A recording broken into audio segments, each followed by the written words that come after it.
Hey guys, Sweetkid here with another CSR2 video for you guys today.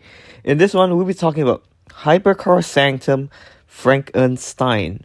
Well, it's a bit far from Halloween, is it?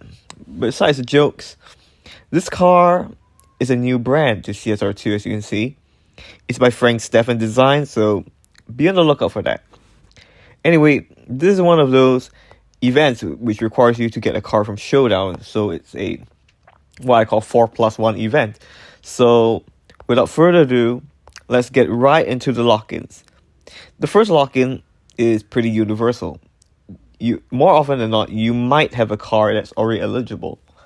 To just read them off, here are the eligible cars: the Hennessy Venom GT Spider, W Motors Fenrir Supersport, Porsche 911 GT3 RS 992, Lamborghini Revuelto, McLaren 750S, Pagani Huayra Roadster BC Launch Edition,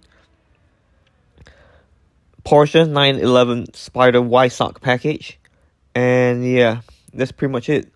And yeah, you have the Tuatera Concept by SSC, Hennessy Venom F5 2022, SSC Tuatera Striker, what's it called? The Rimac Navara, the Aston Martin Valkyrie Spider, Pagani Huayra Cordillunga, and Aston Martin Valkyrie, and yeah, that's pretty much it.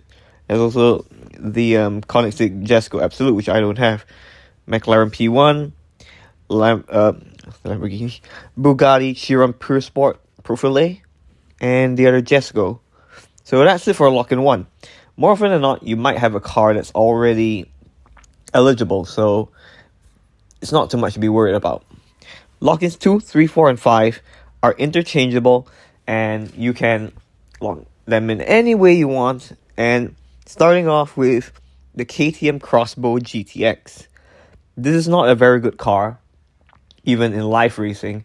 It's slow, it doesn't do well in live racing, and it takes KTM parts. And KTM is one of those brands with only a few cars, being the Crossbow and the Crossbow GTX. And unfortunately, if you don't have the Crossbow, you're going to have to invest in paint crates with the GTX. Fortunately, I do have the Crossbow, so if I wanted to, I can easily upgrade this with bronze keys for the the Crossbow. So that's one of the lock-ins out of the way. The next one is the Lotus Evija. And the Evija is honestly quite a good live racer. So that's something to look forward to. And I will note that the Evija,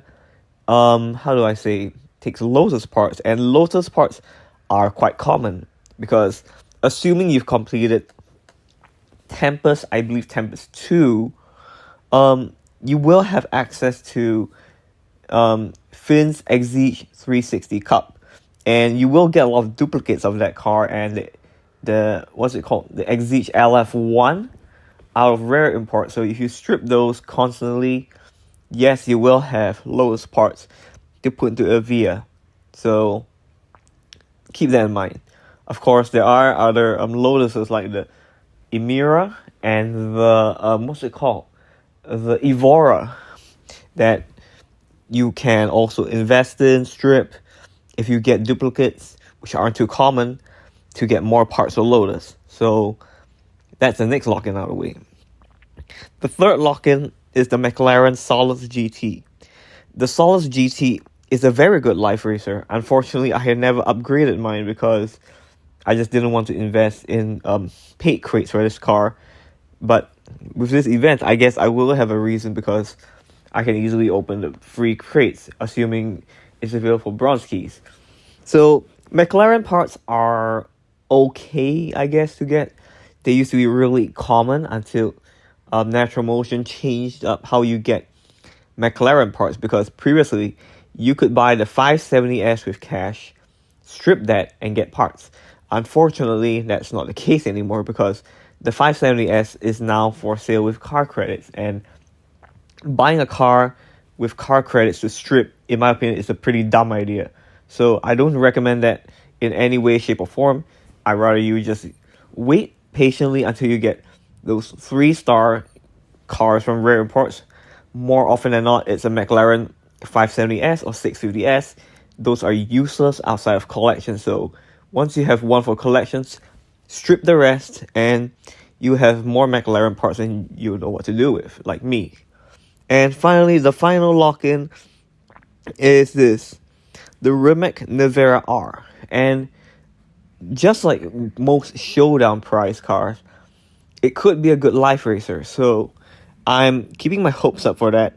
But the other thing I'm not so pleased about is the brand of the car, Rimac, because Rimac is one of those cars, just like KTM, with very few cars in their fleet. So you're going to have to spend a lot of bronze keys or worse, paint crates if you want fusion parts and stage 6s for this car.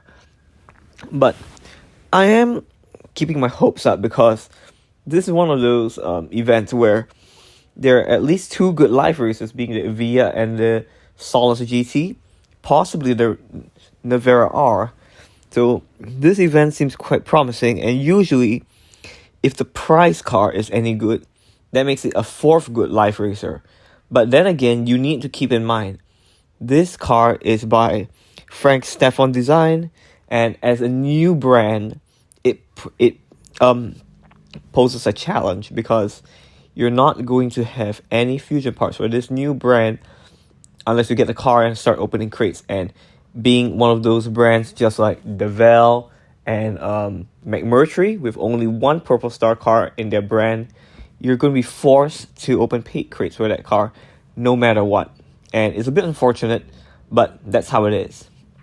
So do I recommend doing this event?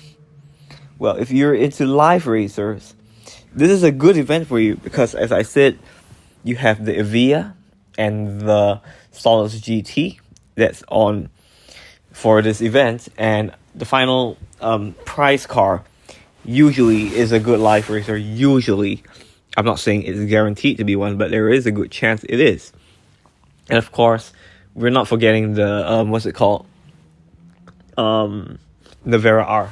So, assuming your aim is to expand your live racing fleet, yes, this is an event you absolutely want to do. So with that said, thank you so much for watching, and I'll see you next time. Take care, everybody.